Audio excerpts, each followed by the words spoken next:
Hello बच्चों, मैं श्याम सुंदर सर आप सभी का अपना प्यारा सा YouTube channel toppers classes SSS में फिर से एक बार पुनः स्वागत है।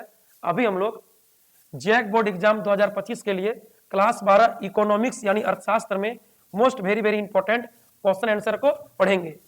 इससे पहले हम लोग इससे पीछे का वीडियो में क्लास 12 इकोनॉमिक्स का फर्स्ट बुक यानी माइक्रो इकोनॉमिक्स में 2 मार्क्स का शॉर्ट क्वेश्चन आंसर को देख रहे थे, जिसमें हम लोग 1 से लेकर के 20 क्वेश्चन को देखे थे। आज हम लोग इससे आगे माइक्रो इकोनॉमिक्स में 2 मार्क्स वाला क्वेश्चन देखेंगे 21 से। ठीक है, चलिए देखते हैं, क्लास को शुरू करते हैं 21 से। पढ़िए 21 क्या कहता है, कुल उत्पाद से क्या तात्पर्य है, यानी कुल उत्पादन से क्या समझते हैं। देखिए, कुल उत्पादन को इंग्लिश में कहेंगे टोटल प्रोडक्ट, टोटल प्रोडक्ट या प्रोडक्शन कह सकते हैं, यानी टीपी कहेंगे शॉर्ट में।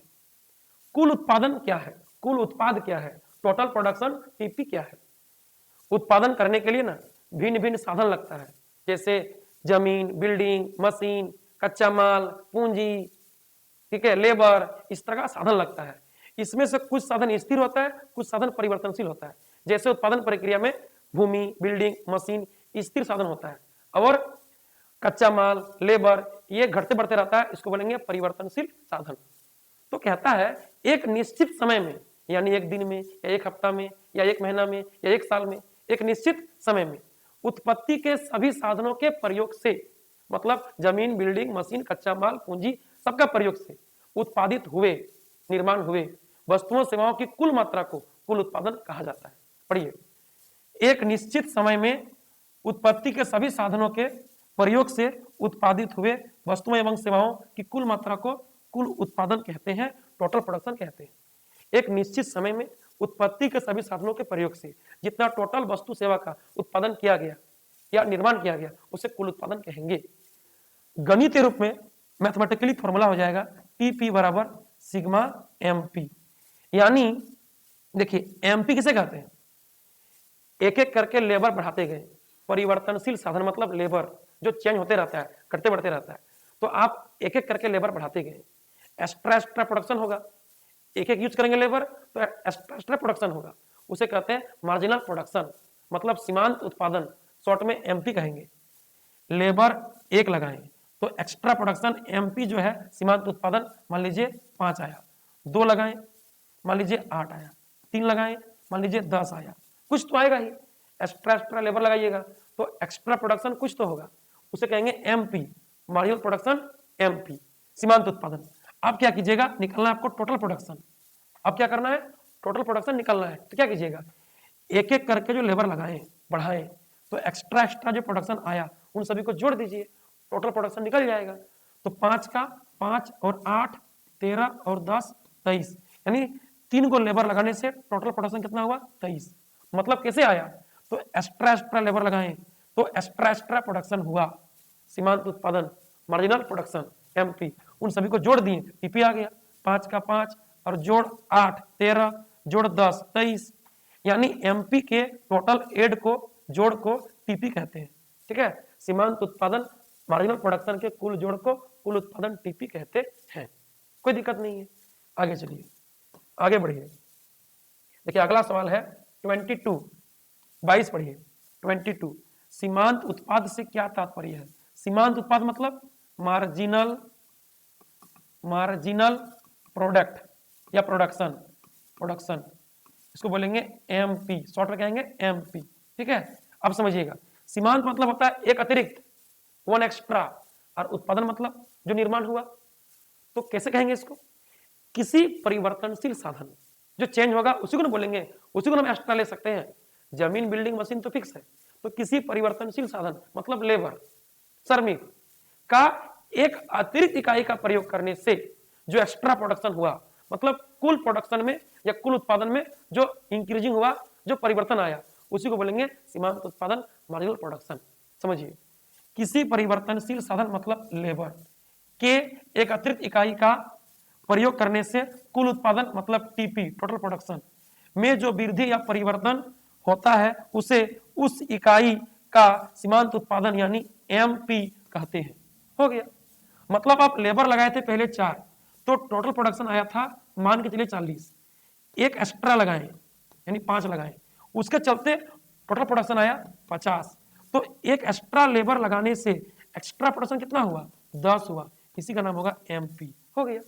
तो कैसे बोलिएगा, किसी परिवर्तनशील साधन, लेबर क्या है परिवर्तनशील जो चेंज होता है, का एक अतिरिक्त इकाई का प्रयोग करने से टोटल प्रोडक्शन में कुल उत्पादन में जो इंक्रीजिंग हुआ, जो वृद्धि या परिवर्तन होती है उसे सीमांत उत्पादन मार्जिनल प्रोडक्शन कहा जाता है। कैसे निकालिएगा, देखिए एमपी बराबर होता है delta TP by delta L, यानी कहने का मतलब हुआ एमपी बराबर टोटल प्रोडक्शन में कितना चेंज हुआ बटा लेबर में कितना चेंज हुआ। कहने का अर्थ है आप एक्स्ट्रा लेबर कितना लगाए थे, एक लगाए थे, 5 में 4 गया 1, टोटल प्रोडक्शन में चेंज कितना हुआ 10 हुआ, 10 लिख दीजिए, 10 बटा कितना हो गया 10, इसी का नाम है मार्जिनल प्रोडक्शन यानी सीमांत उत्पाद। ठीक है, आगे बढ़ते हैं। आगे देखिए 23 देखिए 23 औसत उत्पाद से क्या तात्पर्य है, यानी एवरेज प्रोडक्ट या तो एवरेज प्रोडक्शन कहेंगे, इसको बोलेंगे शॉर्ट में एपी, औसत उत्पाद। औसत मतलब होता है प्रति इकाई, क्या होता है प्रति इकाई होता है, प्रति इकाई, इसको बोलेंगे पर यूनिट बोलेंगे इसको। इसका मतलब हुआ कि आप लेबर लगाएं 10 तो टोटल प्रोडक्शन कितना है मान लीजिए 50, 10 लेबर में कितना है 50, तो पर यूनिट लेबर में कितना है मतलब एक लेबर, प्रति इकाई यानी पर यूनिट मतलब एक लेबर से कितना होगा, तो बोलिए कितना होगा 50 बटा 10 यानी 5 हो जाएगा। 10 लेबर में 50 है तो ऑटोमेटिक एक में कितना होगा 50 बटा 10 यानी 5 होगा। इसी का नाम है एपी, एवरेज प्रोडक्शन मतलब औसत उत्पाद। बोलिए कैसे बोलिएगा, किसी परिवर्तनशील साधन मतलब लेबर का प्रति इकाई पर यूनिट प्रोडक्शन को कहेंगे एवरेज प्रोडक्शन, क्योंकि 10 गो से 50 है तो एक गो से कितना होगा 50 बाय 10 यानी 5 होगा, इसको बोलेंगे एवरेज प्रोडक्शन औसत उत्पादन। पढ़िए, एक परिवर्तनशील साधन मतलब लेबर श्रमिक के प्रति इकाई उत्पादन की मात्रा को औसत उत्पादन कहते हैं, यानी एपी क्या होगा टीपी बटा एल। देखिए एपी एवरेज प्रोडक्शन जो आया कैसे आया, टोटल प्रोडक्शन कितना था 50 और कितना लेबर लगाए थे 10, यानी लेबर से भाग दे दीजिए, तो 50 को 10 से भाग दे दिए तो 5 आ गया। एगो लेबर का काम, एगो लेबर इतना प्रोडक्शन किया उत्पादन किया, उसे कहेंगे औसत उत्पादन, कि पर यूनिट लेबर प्रति इकाई लेबर कितना काम किया कितना प्रोडक्शन किया। ठीक है, यानी किसी परिवर्तनशील साधन का प्रति इकाई उत्पादन की मात्रा को बोलेंगे औसत उत्पादन, एपी बराबर टीपी बटा एल। आगे चलिए, आगे देखिए अगला सवाल है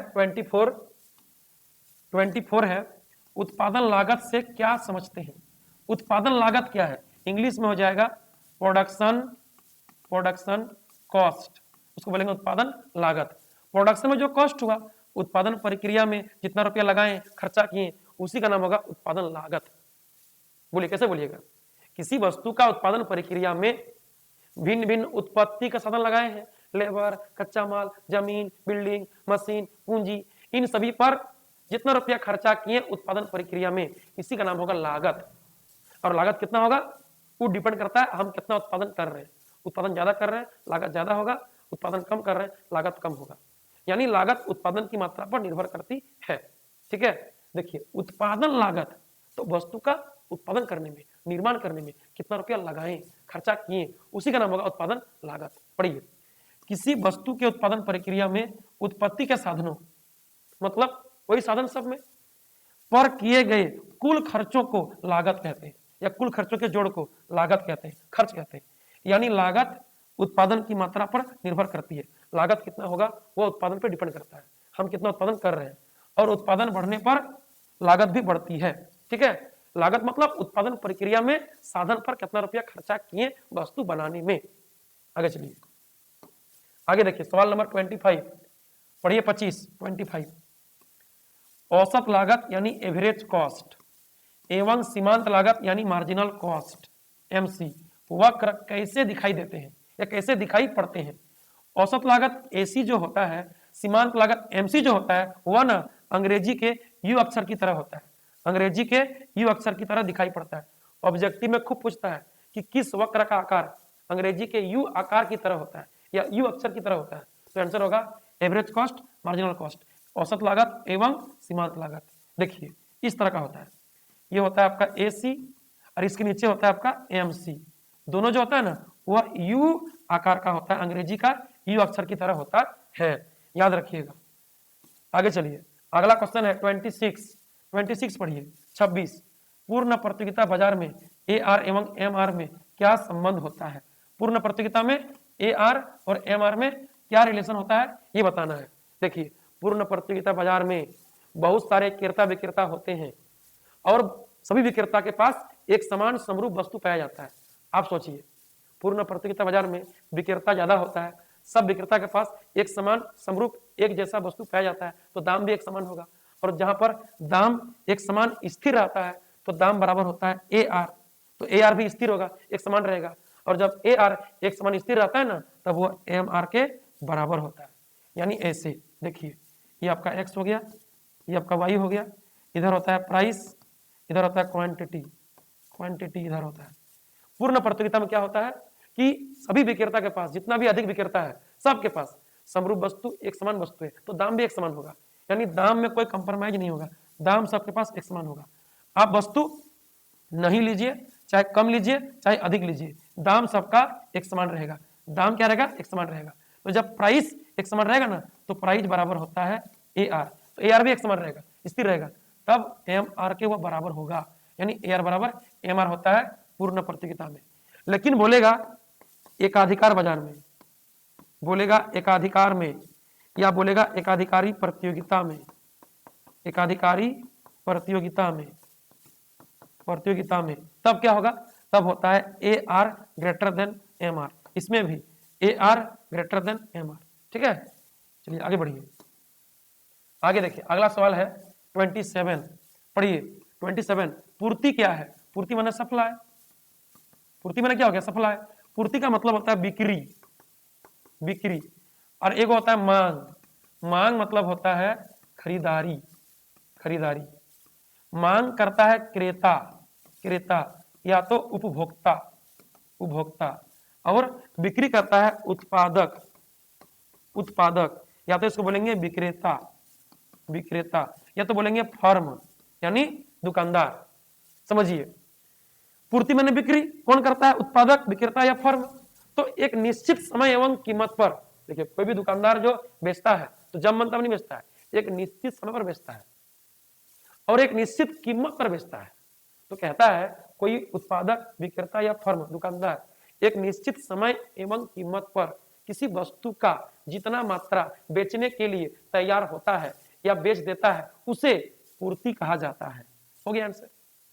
किसी उत्पादक या विक्रेता या फर्म द्वारा एक निश्चित समय एवं कीमत पर बेची जाने वाली वस्तु की मात्रा को पूर्ति कहते हैं। बोलिए मांग क्या है?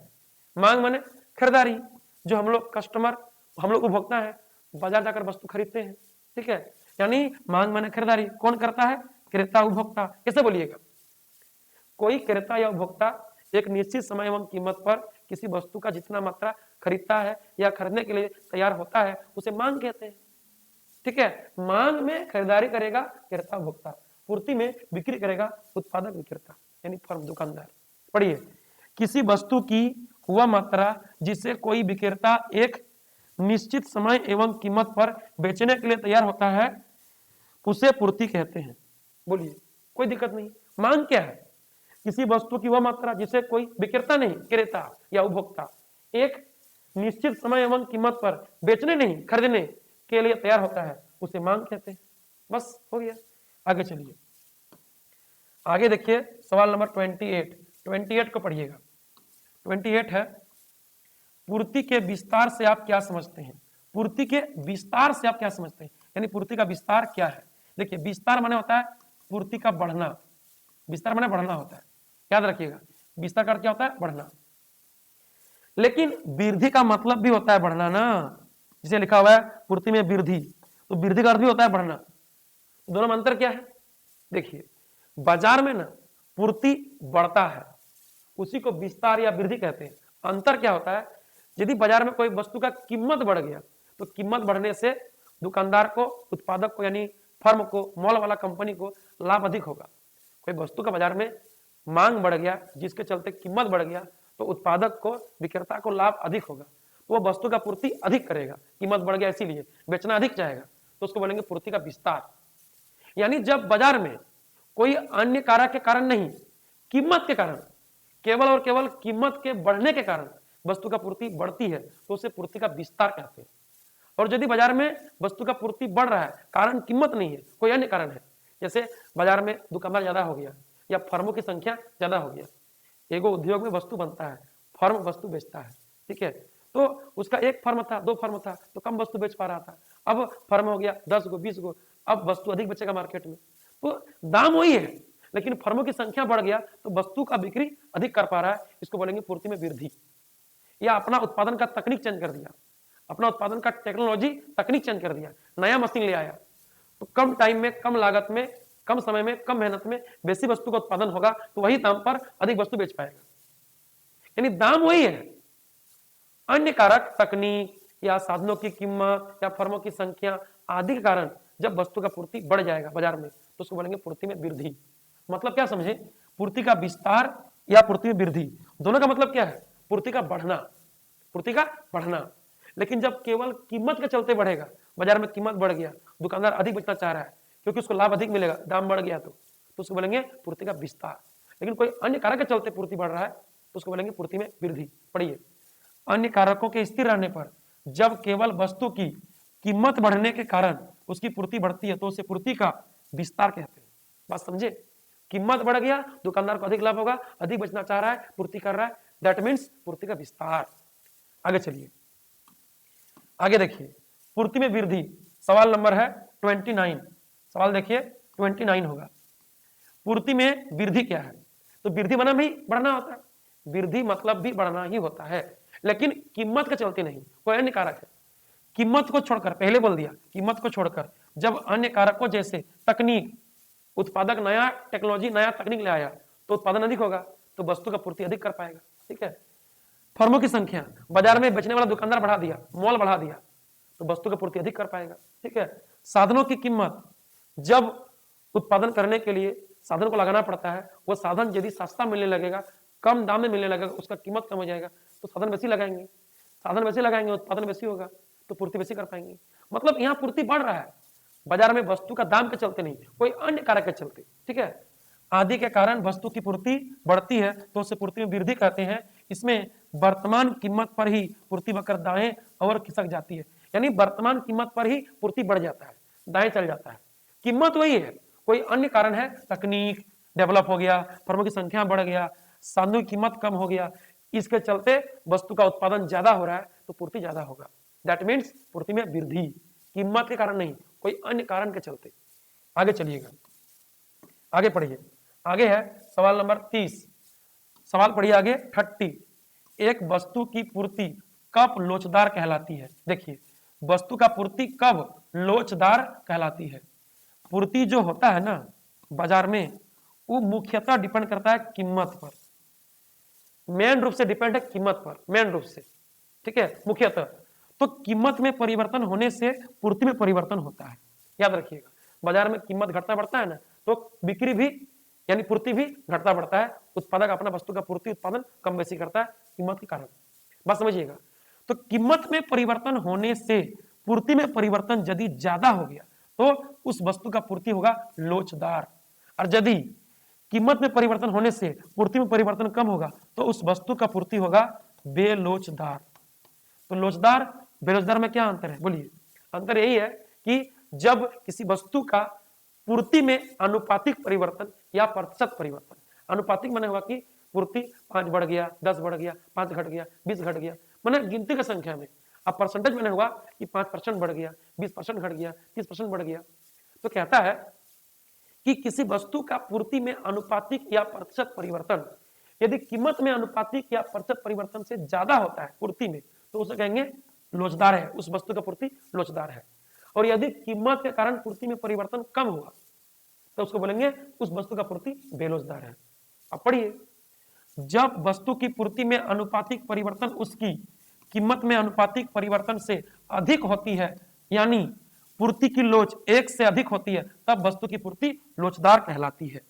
ठीक है, क्या बोला, पूर्ति में अनुपातिक परिवर्तन कीमत से अधिक होता है, तो वस्तु का पूर्ति लोचदार होगा। या तो बोल सकते हैं कि पूर्ति की लोच जब एक से अधिक होती है तब वस्तु की पूर्ति क्या होती है, लोचदार होती है। एक बात ये बोल सकते हैं कि जब कीमत में चेंज से पूर्ति में चेंज ज्यादा होगा तो लोचदार होगा। एक बात ये बोल सकते हैं कि पूर्ति की लोच इलास्टिसिटी ऑफ सप्लाई, ठीक है, पूर्ति की लोच का फॉर्मूला होता है, परिभाषा इलास्टिसिटी ऑफ सप्लाई बराबर होता है पूर्ति में अनुपातिक या प्रतिशत परिवर्तन बटा कीमत में अनुपातिक या प्रतिशत परिवर्तन। देखिए पूर्ति कीमत पे डिपेंड है ना, कीमत में चेंज होने से ना पूर्ति में चेंज होता है, इसलिए पूर्ति ऊपर कीमत नीचे होगा, जिस पे डिपेंड वो नीचे होता है। अब समझिएगा कीमत में चेंज हुआ 5%, अब पूर्ति में चेंज हुआ 10%, वही तो बोला पूर्ति में अनुपातिक या प्रतिशत परिवर्तन जो बोल सकते हैं, उसकी कीमत में अनुपातिक परिवर्तन से अधिक होती है, तो कीमत में 5 है पूर्ति में 10 है, 2 आएगा, 2 माने 1 से ज्यादा, तो पूर्ति हो जाएगा लोचदार। दो तरीके से बोल सकते हैं, जब पूर्ति में अनुपातिक या प्रतिशत परिवर्तन कीमत से ज्यादा होगा तो पूर्ति लोचदार होगा, या तो बोलेंगे जब पूर्ति का लोच इलास्टिसिटी ऑफ सप्लाई एक से अधिक आएगा तो पूर्ति लोचदार होगी। तो बोलिए एक से अधिक कब आएगा, जब कीमत में चेंज से पूर्ति में चेंज ज्यादा होगा तब नेक्स्ट बेसी आएगा, बात एक ही है। और यदि कम आ गया, देखिए ES इक्वल टू कीमत में चेंज हुआ 10%, आपूर्ति में हुआ 5%, तो 0.5 आएगा जो 1 से कम है, माने पूर्ति बेलोचदार है। यहाँ पर हम वही बात बोले थे यहाँ पर कि कीमत में चेंज होने से पूर्ति में चेंज कम हो तो बेलोचदार होगा। सिंपल कहानी है, सिंपल लॉजिक है, आगे बढ़िए, आपको पढ़ने में अच्छा लगेगा।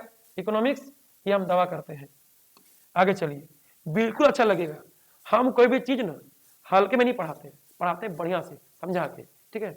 चलिए, अल्पकाल में एक फर्म की औसत लागत औसत स्थिर लागत एवं औसत परिवर्तनशील लागत से किस प्रकार संबंधित होता है। क्या बोला, एक फर्म की जो औसत लागत होती है मतलब एवरेज कॉस्ट, औसत स्थिर लागत यानी एवरेज फिक्स कॉस्ट एवं औसत परिवर्तनशील लागत यानी एवरेज वेरिएबल कॉस्ट से किस प्रकार संबंधित होती है। हम लोग पढ़े हैं कि अल्पकाल में दो तरह का साधन होता है तो दो तरह का लागत होता है। स्थिर साधन पर खर्चा को बोलेंगे स्थिर लागत और परिवर्तनशील साधन पर खर्च को बोलेंगे परिवर्तनशील लागत। पढ़ रहे औसत लागत, तो औसत लागत क्या हो जाएगा, औसत स्थिर लागत जोड़ औसत परिवर्तनशील लागत, क्योंकि दो तरह का साधन स्थिर और परिवर्तनशील तो दो तरह का लागत होगा। पढ़ रहे औसत, आगे तरफ लगा दीजिए औसत औसत औसत, स्थिर साधन पर लागत को औसत स्थिर लागत, परिवर्तनशील साधन पर लागत को औसत परिवर्तनशील लागत, दोनों को जोड़ दीजिए हो जाएगा औसत लागत, यानी average cost equal to average fix cost जोड़ एवरेज वेरिएबल कॉस्ट हो गया। एवरेज कॉस्ट बराबर एवरेज फिक्स कॉस्ट जोड़ एवरेज वेरिएबल कॉस्ट। क्लियर है, ये कैसे आया है, देखिए टोटल कॉस्ट बराबर होता है total fix cost plus total variable cost, याद रखिएगा। और एवरेज कॉस्ट जब निकालते हैं ना तो बताए हैं एवरेज वर्ड का मीनिंग होता है पर यूनिट, तो क्या कीजिएगा उत्पादन की मात्रा से भाग देना पड़ेगा आपको दोनों तरफ, तब निकलेगा एवरेज। एवरेज मतलब होता है टोटल कॉस्ट को क्वांटिटी से डिवाइड कीजिए, तो डिवाइड कीजिए, इधर कीजिएगा इधर भी करना पड़ेगा, इधर भी करना पड़ेगा, ये हो जाएगा एवरेज कॉस्ट, ये हो जाएगा average fix cost plus average variable cost हो गया। बोलेगा शॉर्ट पीरियड में अल्पकाल में टीसी टीएफसी टीबीसी में क्या संबंध है, तो टीसी बराबर टीएफसी जोड़ टीबीसी। बोलेगा एसी एएफसी एबीसी में क्या संबंध है, तो एसी बराबर एएफसी जोड़ एबीसी। ठीक है, चलिए आगे देखते हैं। आगे देखिए, आगे सवाल आ गया औसत लागत क्या है। देखिए बोलते बोलते आ गया 32 नंबर, औसत लागत क्या है यानी एवरेज कॉस्ट। एवरेज कॉस्ट क्या है, इसको एसी बोलेंगे शॉर्ट में। तो अभी हम बोले औसत मतलब पर यूनिट, लागत मतलब कॉस्ट, तो पर यूनिट कॉस्ट कितना होगा। क्वांटिटी प्रोडक्शन किए 10 गो और टोटल कॉस्ट है मान के चलिए 100 रुपया, तो एक यूनिट का कॉस्ट कितना है 100 बटा 10 यानी 10 रुपया। ठीक है, मान लीजिए 10 इकाई प्रोडक्शन किए हैं और खर्चा है 1000 रुपया, तो पर यूनिट कॉस्ट कितना है 1000 बटा 10 यानी 100 रुपया। हो गया आंसर। यानी औसत लागत मतलब होता है किसी वस्तु का प्रति इकाई, एक इकाई उत्पादन की लागत को कहेंगे औसत लागत। कैसे निकलेगा, कुल लागत टोटल कॉस्ट को उत्पादन की मात्रा से भाग देना पड़ेगा, ये भाग दे दिए निकल गया। पढ़िए, किसी वस्तु की प्रति इकाई उत्पादन की लागत को औसत लागत कहते हैं। पर यूनिट कितना कॉस्ट हुआ उत्पादन करने में, बनाने में, उसको बोलेंगे औसत लागत। कैसे निकलेगा औसत लागत, कुल लागत को भाग देंगे उत्पादन की मात्रा से, यानी एसी बराबर टीसी बटा क्यू। एसी बराबर टीसी बटा क्यू। AP बराबर TP बटा लेबर, सब एक ही चीज है। ये है औसत उत्पादन, ये औसत लागत। ठीक है, आगे चलिए, आगे बढ़िएगा। अगला सवाल है 33 कुल लागत मतलब टोटल कॉस्ट, कुल स्थिर लागत टोटल फिक्स कॉस्ट, कुल परिवर्तनशील लागत टोटल वेरिएबल कॉस्ट से किस प्रकार संबंधित होती है। कोई दिक्कत नहीं, बोलेगा कुल लागत से आप क्या समझते हैं, एक ही चीज हुआ। कुल लागत क्या है, या कुल लागत TC टोटल कॉस्ट, कुल स्थिर लागत TFC टोटल फिक्स कॉस्ट एवं कुल परिवर्तनशील लागत टोटल वेरिएबल कॉस्ट से किस प्रकार संबंधित है। एक ही सवाल है, या कुल लागत क्या है, टोटल कॉस्ट क्या है। देखिए, हम तो बोले उत्पादन प्रक्रिया में दो तरह का साधन, स्थिर साधन जमीन बिल्डिंग मशीन, परिवर्तनशील साधन कच्चा माल लेबर। तो दोनों में कितना खर्चा हुआ। स्थिर साधन जमीन का जो भाड़ा हुआ या लागत हुआ, या बिल्डिंग का भाड़ा या लागत हुआ, या मशीन का भाड़ा या लागत हुआ, उसको बोलेंगे स्थिर लागत। परिवर्तनशील साधन लेबर का जो मजदूरी हुआ या कच्चा माल पर जो खर्च हुआ, उसको बोलेंगे परिवर्तनशील लागत। ये घटते बढ़ते रहता है। और एक स्थिर लागत फिक्स रहता है। उत्पादन करने के लिए दोनों साधन लगता है, तब उत्पादन होता है। तो स्थिर साधन पर जो लगाएं उसको बोलेंगे कुल स्थिर लागत टोटल फिक्स कॉस्ट, और परिवर्तनशील साधन पर जो लगाएं उसको बोलेंगे कुल परिवर्तनशील लागत टोटल वेरिएबल कॉस्ट। तो बोलिए कुल लागत क्या होगा, स्थिर पे जितना हुआ TFC टोटल फिक्स कॉस्ट, परिवर्तनशील पे जितना हुआ TVC टोटल वेरिएबल कॉस्ट, दोनों को जोड़ दीजिए, हो गया टोटल कॉस्ट। कुल लागत क्या होगा, कुल स्थिर लागत जोड़ कुल परिवर्तनशील लागत, टोटल कॉस्ट बराबर टोटल फिक्स कॉस्ट जोड़ टोटल वेरिएबल कॉस्ट, हो गया आंसर। आगे चलिए, आगे देखिए सवाल नंबर देखिए 34 देखिए 34 पढ़िएगा। 34 उत्पादक कौन है। उत्पादक किसको बोलेंगे, जो उत्पादन करेगा, जो भिन्न भिन्न उत्पत्ति के साधनों का प्रयोग करके उत्पादन करके लाभ कमाता है, उसे उत्पादक या फर्म कहते हैं। समझे, मतलब प्रोड्यूसर। उत्पादक एक आर्थिक एजेंट है, मतलब आर्थिक क्रिया करने वाला, क्योंकि उत्पादक उत्पादन करेगा और उत्पादन करके उसको आय रोजगार प्राप्त होगा। तो जो व्यक्ति आय रोजगार प्राप्त करने के लिए कोई काम करता है ना, उसे आर्थिक एजेंट कहते हैं। ठीक है, उत्पादक एक आर्थिक एजेंट है, मतलब ये आर्थिक क्रिया कर रहा है, क्योंकि ये वस्तु का उत्पादन करेगा बेचेगा तो आय रोजगार प्राप्त होगा, लाभ प्राप्त होगा।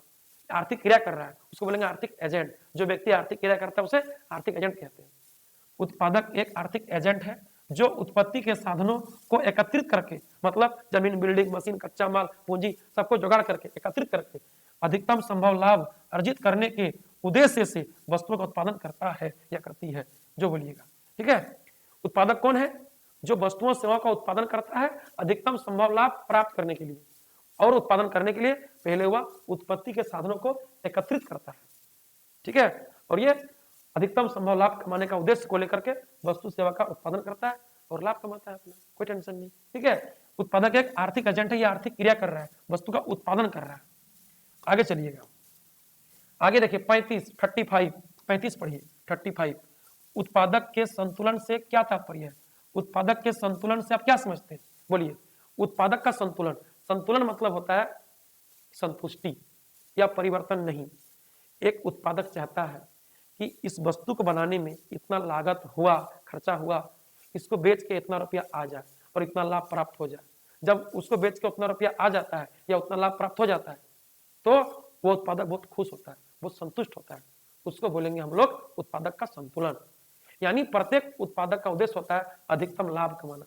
इस कलम को बनाने में 20 रुपया का लागत है, और हम ये सोच रहे हैं इसको बेचेंगे 50 में या 40 में, और इसको बेच पा गए, हमको अधिकतम लाभ प्राप्त हो गया, जितना हम सोचते थे उतना मिल गया, तो हम बहुत खुश होंगे। वही उत्पादक का संतुलन। पढ़िए, जब एक उत्पादक को अधिकतम लाभ की प्राप्ति होती है तो वह संतुलन की अवस्था में होता है। अभी तो बोले अधिकतम लाभ के लिए फर्म का कुल आगम TR एवं कुल लागत TC के बीच का अंतर अधिकतम होना चाहिए। देखिए लाभ कैसे निकालते हैं, लाभ का सिंबल पाई होता है। इकोनॉमिक्स में लाभ यानी प्रॉफिट का सिंबल क्या होता है, पाई। कैसे निकालते हैं, टोटल रिवेन्यू बेच के कितना रुपया आया, कुल आगम कुल आय, और टोटल कॉस्ट बनाने में कितना रुपया खर्चा किए थे, कुल लागत। दोनों का अंतर का नाम क्या होगा, लाभ। यदि कुल लागत से कुल आय अधिक प्राप्त होगा तब ना आपको लाभ होगा। लाभ कितना हुआ, दोनों का जो अंतर है वही लाभ है। ठीक है, आगे चलिए, आगे देखिएगा सवाल नंबर देखिए 36 है संतुलन कीमत क्या है, मतलब इक्विलिब्रियम प्राइस। इक्विलिब्रियम प्राइस, ठीक है। संतुलन कीमत क्या है? संतुलन कीमत बढ़िया समझिएगा, संतुलन माने बराबर, कोई परिवर्तन नहीं, एक बराबर एक समान, और कीमत माने दाम। आप मार्केट गए कोई वस्तु खरीदने के लिए, दुकानदार को बोले कि इस कलम का दाम कितना है, तो दुकानदार बोला 30 रुपया। आप कस्टमर हैं, आप बोले कि 20 रुपया नहीं दीजिएगा, तो दुकानदार बोला नहीं, नहीं होगा। यानी आप 20 में तैयार है, कस्टमर खरीदने के लिए 20 रुपये में तैयार है, लेकिन दुकानदार बेचने के लिए 30 रुपये में तैयार है, तब तो लेन देन नहीं होगा। दुकानदार 30 में है, आप नहीं है, कस्टमर 20 में है तो दुकानदार नहीं है, तब तो लेन देन नहीं होगा। तब कस्टमर और दुकानदार दोनों अपना बातचीत करके, तालमेल करके, दोस्ती करके एक दाम तय करेगा, क्योंकि उसको लेना है और इसको बेचना है, तो दोनों मोल भाव होगा, दाम तय करेगा। तो बोलेगा चलो 30 भी नहीं, 20 भी नहीं, मतलब तेरा 20 भी नहीं, मेरा 30 भी नहीं, एक काम करो 25 रुपया दे दो। वो बोलेगा ठीक है ले लीजिए, तो 25 रुपया हो गया संतुलन कीमत। यानी वह कीमत जिस पर किसी वस्तु का मांग और पूर्ति माने खरीदारी और बिक्री आपस में बराबर होता है, उसे संतुलन कीमत कहते हैं। 20 रुपया में कस्टमर था, विक्रेता नहीं, 30 में विक्रेता था, कस्टमर नहीं, 25 में दोनों हो गया, उसको बोलेंगे संतुलन कीमत। बात समझे? यानी संतुलन कीमत क्या है? वह कीमत जिस पर कस्टमर खरीदने के लिए, दुकानदार बेचने के लिए दोनों आपस में तैयार होता है, उसे कहते हैं संतुलन कीमत। पढ़िए, वह कीमत जिस पर किसी वस्तु की मांग माने खरीदारी एवं पूर्ति माने बिक्री एक दूसरे के बराबर होती है, उसे संतुलन कीमत कहा जाता है। कस्टमर खरीदने के लिए और विक्रेता बेचने के लिए तैयार होता है, उस कीमत को बोलेंगे संतुलन कीमत, जिस पर मांग पूर्ति माने खरीद बिक्री आपस में बराबर होती है।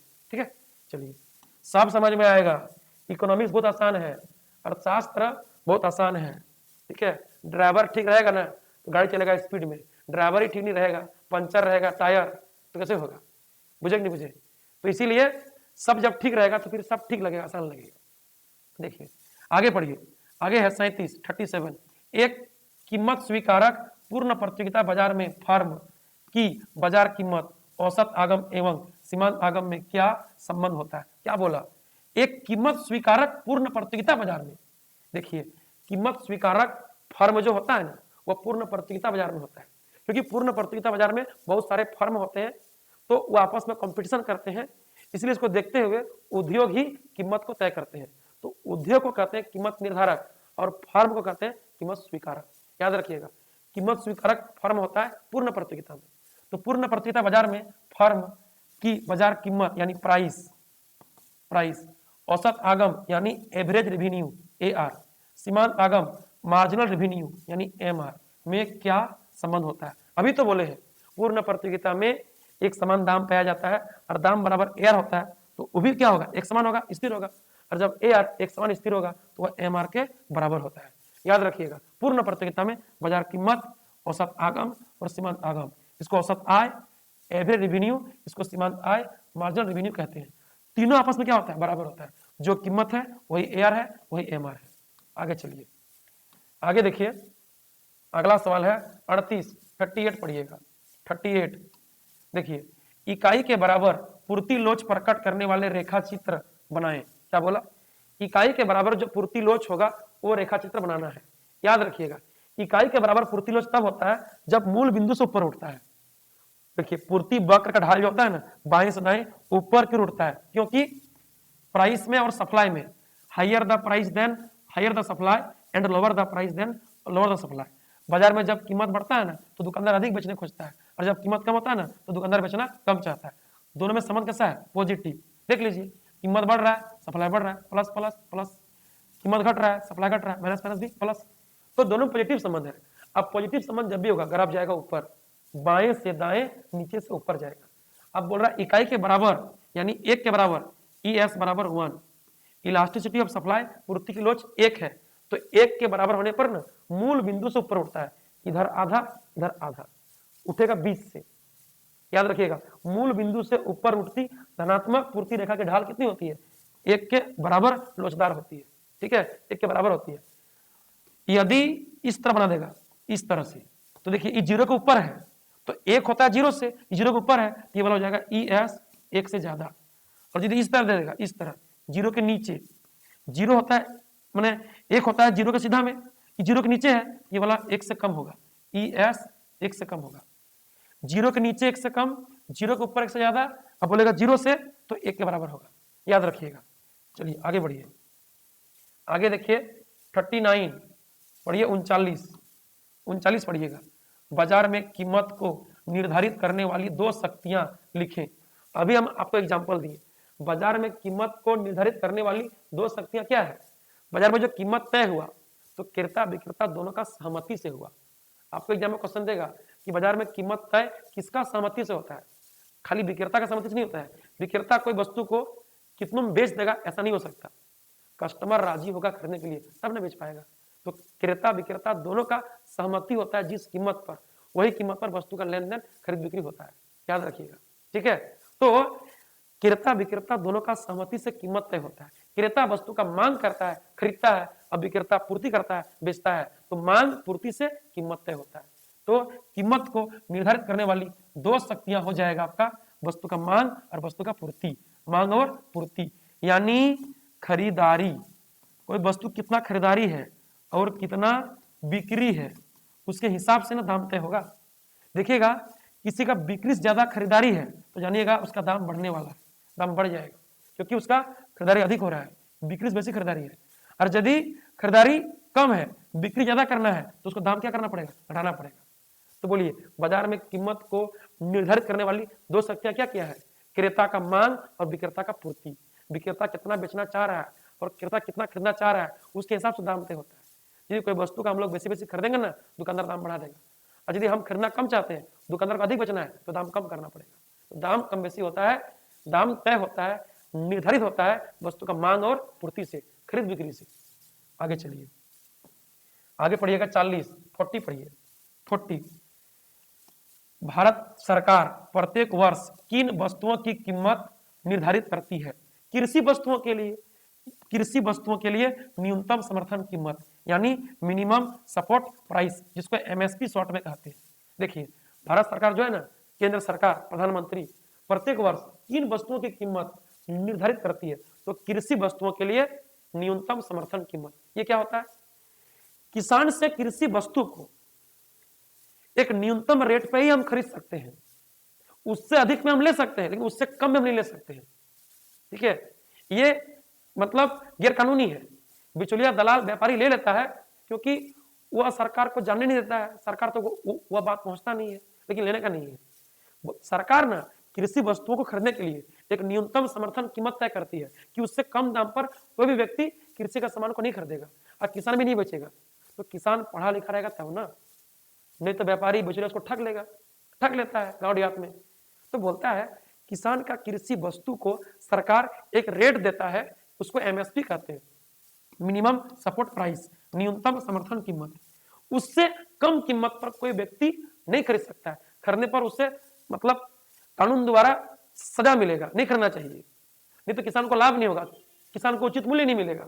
तो सरकार एक मिनिमम रेट तय करता है कि इसी रेट पे खरीदना है, उससे अधिक में खरीदिए ना, वो एक मिनिमम रेट है, उससे कम में नहीं, वही मिनिमम है।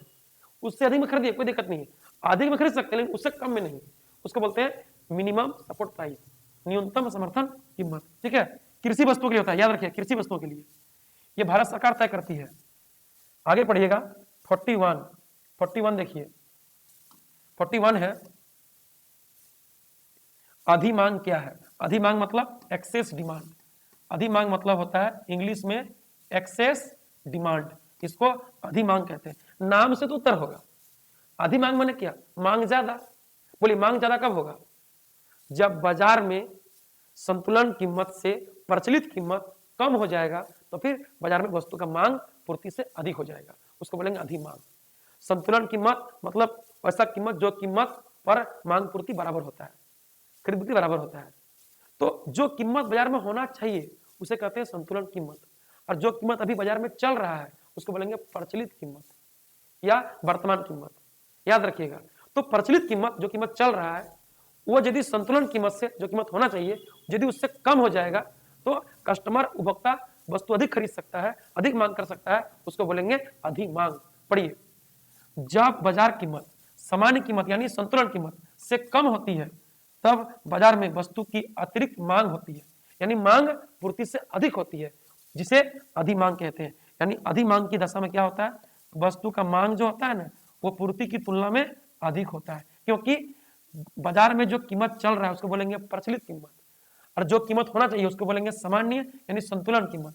तो संतुलन कीमत से बाजार कीमत जब कम हो जाएगा तो वस्तु का मांग कस्टमर उपभोक्ता अधिक करेगा, अतिरिक्त मांग करेगा, और जब मांग पूर्ति से ज्यादा होगा उसको अधिक मांग कहेंगे। आगे पढ़िए, आगे चलिए। अधिपूर्ति क्या है? क्या बोला? अधिपूर्ति क्या है? देखिए अधिपूर्ति यानी एक्सेस सप्लाई क्या है? तो उसका उल्टा होगा। बोलिए, दुकानदार सप्लाई करता है, उत्पादक पूर्ति करता है। तो अधिक पूर्ति कब करेगा? एक्सेस सप्लाई कब करेगा? जब बाजार में जो कीमत चल रहा है, जो कीमत होना चाहिए संतुलन कीमत, उससे जब अधिक हो जाएगा तो दुकानदार को, उत्पादक को अधिक लाभ होगा, तो अधिक पूर्ति करेगा, मांग से अधिक पूर्ति करना चाहेगा। ठीक है, पढ़िए। जब बाजार कीमत मतलब जो कीमत चल रहा है प्रचलित कीमत, और सामान्य कीमत मतलब संतुलन कीमत से अधिक होती है, तब बाजार में वस्तु की अतिरिक्त पूर्ति होती है, यानी पूर्ति मांग से अधिक होती है। इसको बोलेंगे अधिपूर्ति, अधिपूर्ति कहेंगे।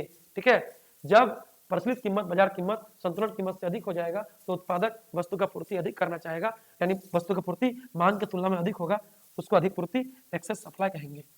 आगे पढ़िए, आगे चलिए। 43 देखिएगा। 43 प्रतिस्पर्धा रहित बाजार के नाम लिखिए। क्या बोला? प्रतिस्पर्धा रहित। देखिए प्रतिस्पर्धा माना होता है प्रतियोगिता, यहाँ बोल दिया रहित मतलब प्रतियोगिता नहीं होगा। एक होता है सहित, एक होता है रहित। सहित माने प्रतियोगिता होता, प्रतिस्पर्धा माने प्रतियोगिता। अब बोल रहा है रहित, रहित माने हो जाएगा प्रतियोगिता नहीं। अब बोलेगा सहित तो प्रतियोगिता होता।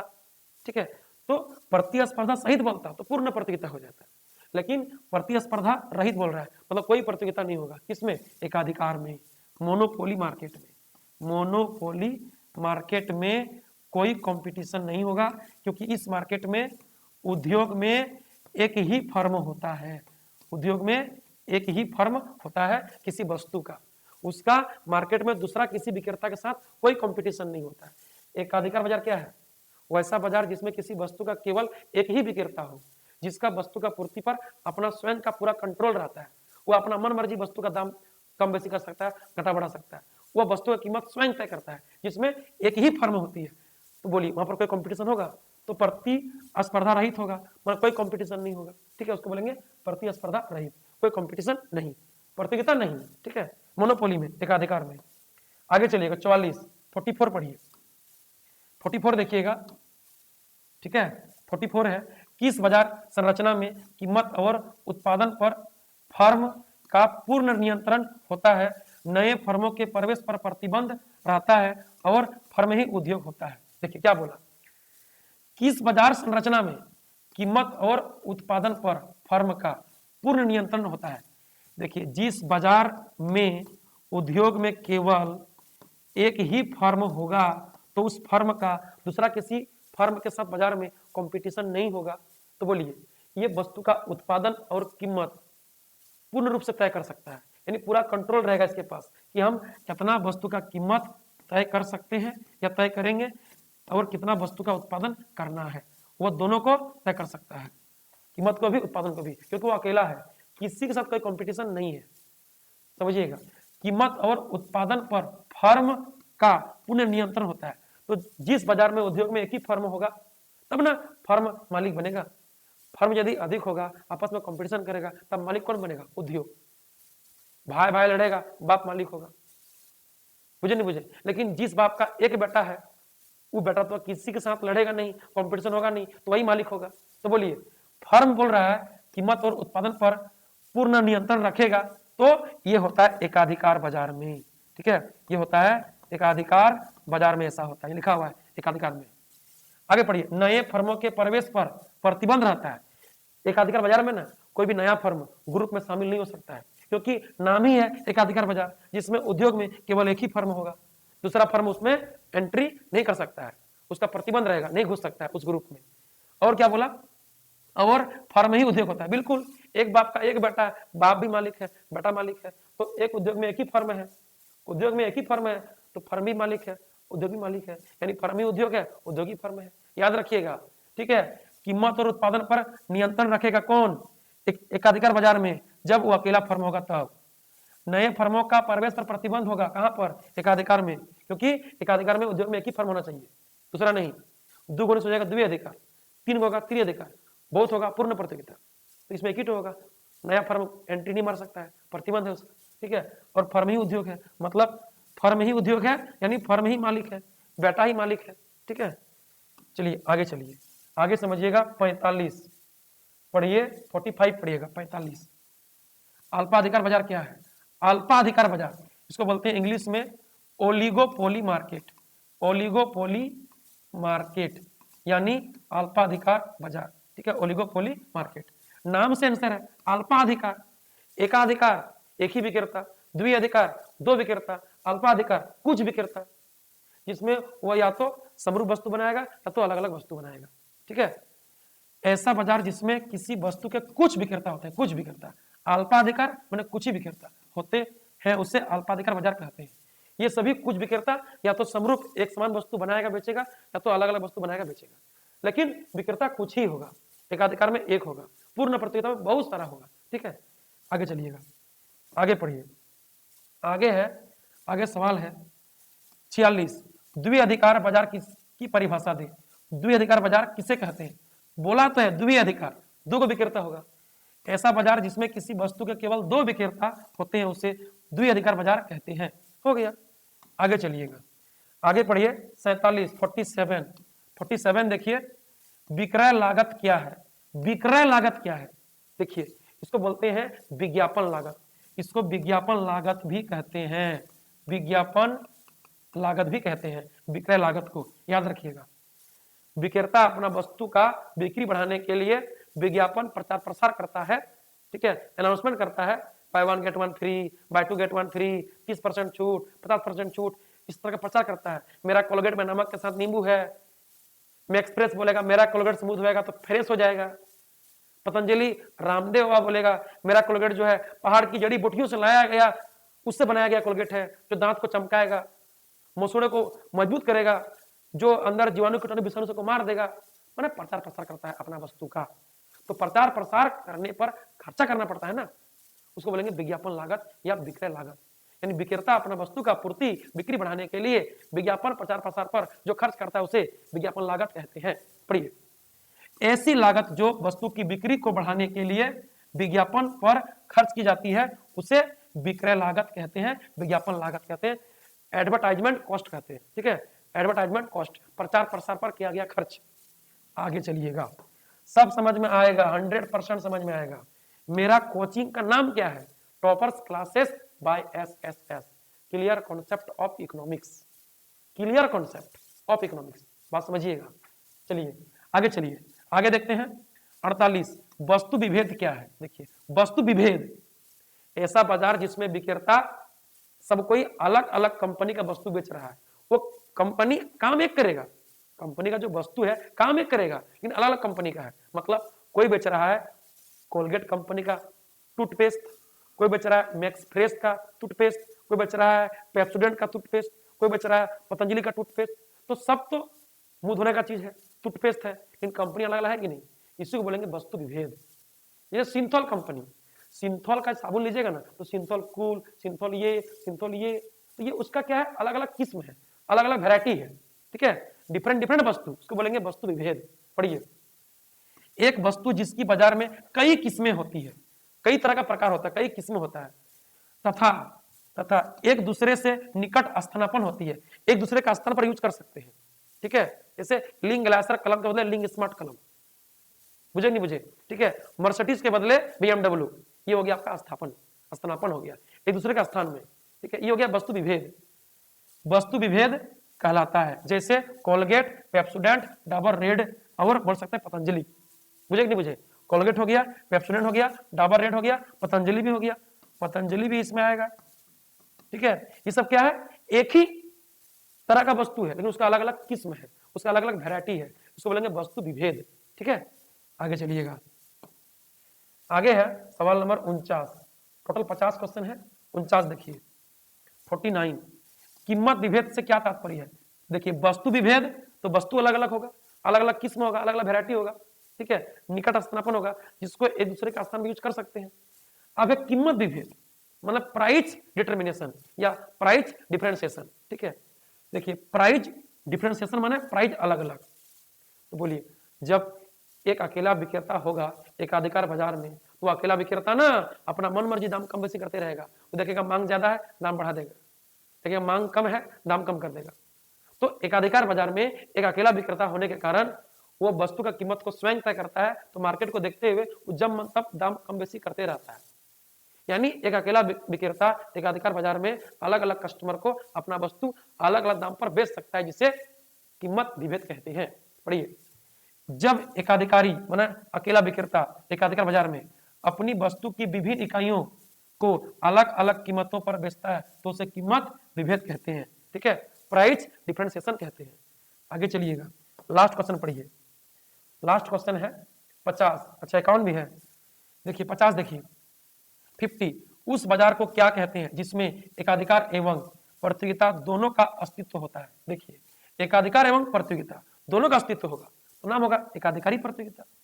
एकाधिकारी प्रतियोगिता में एक से अधिक विक्रेता होते हैं, कई विक्रेता होते हैं, लेकिन सब कोई ना तो एक वस्तु बेचते हैं ना तो समरूप वस्तु बेचते हैं। कुछ लोग एक ही काम करने वाला अलग अलग कंपनी का वस्तु बेचते हैं, उसे कहते हैं वस्तु विभेद।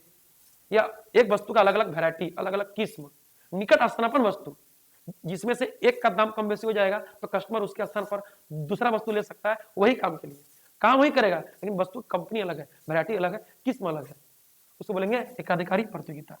बोलिएगा, देखिए बहुत सारा विक्रेता है, विक्रेता बहुत सारा होता है, लेकिन उस सब के पास ना, इसके पास एक वस्तु का एक कंपनी है, इसका एक कंपनी, एक कंपनी, एक कंपनी, एक कंपनी, कंपनी अलग अलग है, काम एक करेगा, मतलब सब अलग अलग कंपनी का टूथपेस्ट है, तो सब है टूथपेस्ट, तो आपस में कंपटीशन तो होगा ही, क्या बोलेंगे उसको प्रतियोगिता। लेकिन अलग अलग कंपनी का है ना, सबके पास अपना अपना एक एक कंपनी है ना, उसको बोलेंगे एकाधिकारी, यानी एकाधिकारी प्रतियोगिता। सबके पास टूथपेस्ट है, कोलगेट है, तो कंपटीशन, और अलग अलग कंपनी का है, एक के पास एक कंपनी, उसके पास एक कंपनी, एकाधिकारी, एकाधिकारी प्रतियोगिता हो गया। जिसमें एकाधिकार एवं प्रतियोगिता दोनों का गुण पाया जाएगा, एकाधिकारी प्रतियोगिता कहा जाएगा। आगे चलिए, अगला सवाल है 51, 51 देखिए 51 है, किस बाजार में कीमत और सीमांत लागत में समानता पाई जाती है। याद रखिएगा, कीमत और सीमांत लागत मार्जिनल कॉस्ट। देखिए सीमांत लागत मार्जिनल कॉस्ट और कीमत यानी प्राइस में समानता माने बराबर होगा, ये होगा पूर्ण प्रतियोगिता में। ठीक है, लेकिन बोलेगा एकाधिकार में, एकाधिकार में बोलेगा, एकाधिकार में बोलेगा तो इसमें कीमत सीमांत लागत से अधिक होती है। याद रखिएगा, पूर्ण प्रतियोगिता में क्या होता है, बहुत सारा विक्रेता होता है, आपस में कंपटीशन होता है, इसीलिए जितना सीमांत लागत होगा, एक्स्ट्रा लागत होगा, उसी के आसपास दाम तय होगा। हम पूर्ण प्रतियोगिता में अधिक लाभ नहीं कमा सकते हैं, कमाएंगे सामान्य लाभ, नॉर्मल लाभ, कम लाभ, क्योंकि यहाँ पर बहुत सारा विक्रेता मेरा ही वस्तु बेच रहा है, हम अधिक लाभ नहीं कमा पाएंगे, बहुत कंपटीशन होता है, इसमें पूर्ण प्रतियोगिता पाया जाता है। तो सीमांत लागत के बराबर ही दाम होगा, उसके आसपास ही दाम पाया जाएगा, उसके बराबर दाम होगा, यानी प्राइस बराबर सीमांत लागत मार्जिनल कॉस्ट। लेकिन एकाधिकार में क्या होता है, अकेला विक्रेता होता है, उसका किसी के साथ कोई कंपटीशन नहीं है, तब क्या होगा, यहाँ पर सीमांत लागत से अधिक दाम तय करेगा जो अकेला फर्म है, अकेला विक्रेता है। ठीक है, यहाँ पर प्राइस ज्यादा होगा सीमांत लागत से। आगे पढ़िए, अगला सवाल है 52, लास्ट क्वेश्चन देखिए 52, उदासीनता वक्र की दो विशेषता बताइए। देखिए उदासीनता वक्र ऐसे होता है, इस तरह का, IC indifference curve, indifference curve, ठीक है, इसको बोलेंगे शॉर्ट में आईसी इंडिफरेंस कर्व। देखिए ये कुछ इस तरह का होता है, ये हो गया IC1, ये हो जाएगा आपका IC2, ये हो जाएगा आपका IC3, ये हो जाएगा आपका IC4, इस तरह का उदासीनता वक्र होता है। जो नीचे रहेगा वो निम्न संतुष्टि स्तर देगा, और जो सबसे ऊपर जाएगा वो उच्च संतुष्टि स्तर देगा, मतलब जैसे जैसे आगे बढ़ेगा संतुष्टि स्तर भी आगे जाएगा, क्योंकि यहाँ पर अधिक वस्तु का प्रयोग हुआ है, कम वस्तु का प्रयोग हुआ है। ठीक है, समझिएगा। देखिए उदासीनता वक्र की विशेषता बताना है, दो विशेषता बताना है, 2 नंबर में आएगा। तो पहला बात, इसका ढाल नेगेटिव है, स्लोप नेगेटिव है, क्योंकि गिर रहा है। हम बताएं पहले भी कि जो भी जिसका ढाल गिरेगा जाएगा नीचे, जो भी जाएगा नीचे उसका ढाल कैसा होगा, नेगेटिव होगा। और कैसा है, बाएं से दाएं, ऊपर से नीचे, ढाल नेगेटिव, बाएं से दाएं, ऊपर से नीचे। पढ़िए, इसका ढाल ऋणात्मक होता है जो बाएं से दाएं नीचे की ओर गिरती है। हो गया। और बोलिए ये मूल बिंदु की तरफ कैसे है, इस तरह का है। देखिए जब मूल बिंदु की तरफ इस तरह होता है तो उसको बोलते हैं अवतल, उसको बोलते हैं नतोदर, इकोनॉमिक्स में, फिजिक्स में अवतल, इकोनॉमिक्स में नतोदर। और जब मूल बिंदु की तरफ इस तरह रहेगा तो उसको बोलेंगे हम लोग उत्तल, उसको बोलेंगे उन्नतोदर, उन्नतोदर, याद रखिएगा। ठीक है, देखिए यह मूल बिंदु की ओर उन्नतोदर यानी उत्तल होती है। हो गया आंसर, कोई दिक्कत नहीं। ठीक है, और ये आपस में प्रतिच्छेद भी नहीं करती है। ठीक है, लिखा हुआ देखिए यहाँ पे, देखिए लिखा होगा, नीचे लिखा होगा कि आपस में प्रतिच्छेद भी नहीं करती। देखिए दो उदासीनता वक्र कभी भी एक दूसरे को प्रतिच्छेद नहीं करती है। और भी है कि उच्च उदासीनता वक्र संतुष्टि के उच्च स्तर को, जबकि निम्न उदासीनता वक्र संतुष्टि के निम्न स्तर को दर्शाती है। कभी भी आपस में प्रतिच्छेद नहीं करेगा। देखिए ये जो है आपस में कभी प्रतिच्छेद नहीं करेगा। यदि कहीं प्रतिच्छेद कर गया तो एक ही बिंदु पर ना दो उदासीनता वक्र का दो संतुष्टि मिल जाएगा, जो संभव नहीं है। एक बिंदु पर दो संतुष्टि संभव नहीं है, इसलिए प्रतिच्छेद ही नहीं करेगा, सब अलग अलग होगा। ठीक है, और क्या होगा, और जो बोले अभी हम, और जो आपको बोले अभी कि उच्च उदासीनता वक्र संतुष्टि का उच्च स्तर को देगा और निम्न जो होगा वो निम्न संतुष्टि स्तर देगा। ठीक है, तो चलिए आप लोग को मेरा आज का क्लास कैसा लगा आप लोग कमेंट बॉक्स में जरूर कमेंट कीजिएगा। ठीक है, और अपने जो भी आपके भाई बहन होंगे जो भी मैट्रिक में है, क्लास 11th में है, उनको मेरे पास इकोनॉमिक्स पढ़ने के लिए जरूर भेजिएगा। एक छोटे से 1 घंटा क्लास में इतना समझा सकते हैं, सोचिए यदि हमको 10 मिनट टाइम दीजिएगा तो क्या कर सकते हैं। आप हीरो बनिएगा, इकोनॉमिक्स में हीरो बन जाइएगा। ठीक है, जिस तरह हम हीरो हैं उस तरह आप भी हीरो बन सकते हैं, आपको हम बना के छोड़ेंगे, बशर्ते आपको मेरा नियम फॉलो करना पड़ेगा। ठीक है, मिलेंगे अगली वीडियो में, तब तक के लिए bye bye, thank you. Video को शेयर लाइक जरूर कीजिएगा और जरूर कमेंट बॉक्स में कमेंट कीजिएगा कैसा लगा वीडियो।